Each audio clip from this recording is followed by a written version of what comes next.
Okay, hi everyone. This is Elizabeth Shi.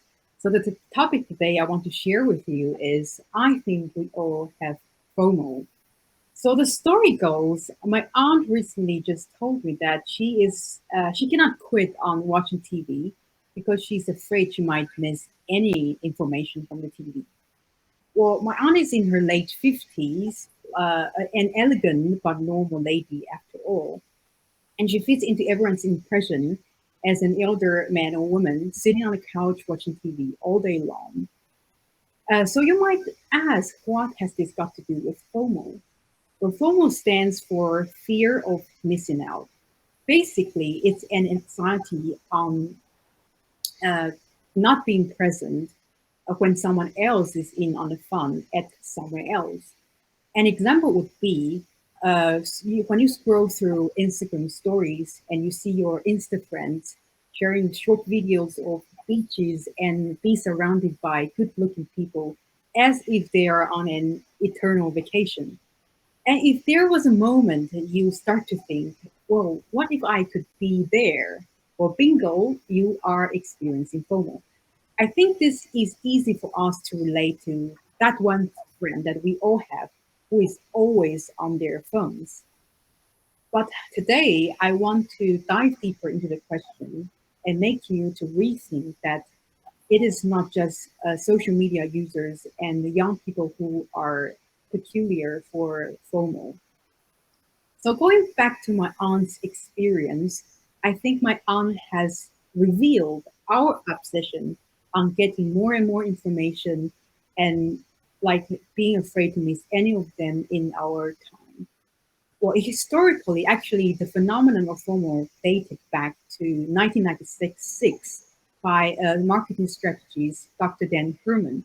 So the ones who are affected by this apprehension may not know exactly know what they are missing, but they still worry. So I've caught myself experience this FOMO because I cannot stop scrolling through pages after pages on Facebook. But in contrast to our impression with FOMO, my Facebook pages is actually filled up with serious information like those from BBC, UN, CDC, Greta Thunberg, you name it. So you see, I've almost got zero light information from my friends, let alone anything about vacation. But I'm still doing it. Like I cannot quit. I mean, can you quit on like knowing about like climate crisis? And can you quit on knowing about like refugees from Syria? And can you quit on knowing about like being updated by Elon Musk's plan to Mars? And can you quit on reading analysis of why Angelina Jolie and Brad Pitt get divorced? I don't know. I think that the last one is more optional. But what I want to state is that in this era of global society, there seemed to have no choice for us to look out of the world. And I observed by simply clicking on subscribe and follow button, it actually eased my anxiety on paying the responsibility as a global citizen. So what I want to state again is that FOMO is not only is exclusive to young people and social media users, and I think we all have FOMO to some extent in our time. It is the balance of life that we need to find. And I'll share with you two tips I've done successfully. So the first one is to delete my Facebook and Instagram apps on my phone. By making it less accessible, it actually lowered my frequency of logging into them. And I've become more aware of my own action while I'm doing it.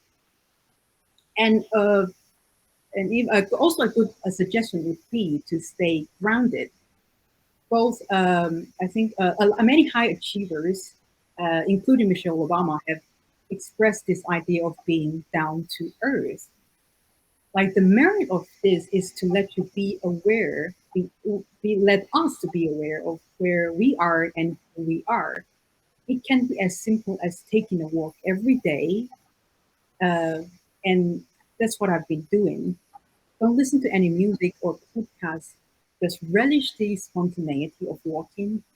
It can be boring and probably most of the time, but you will observe little things that are truly tangible to us.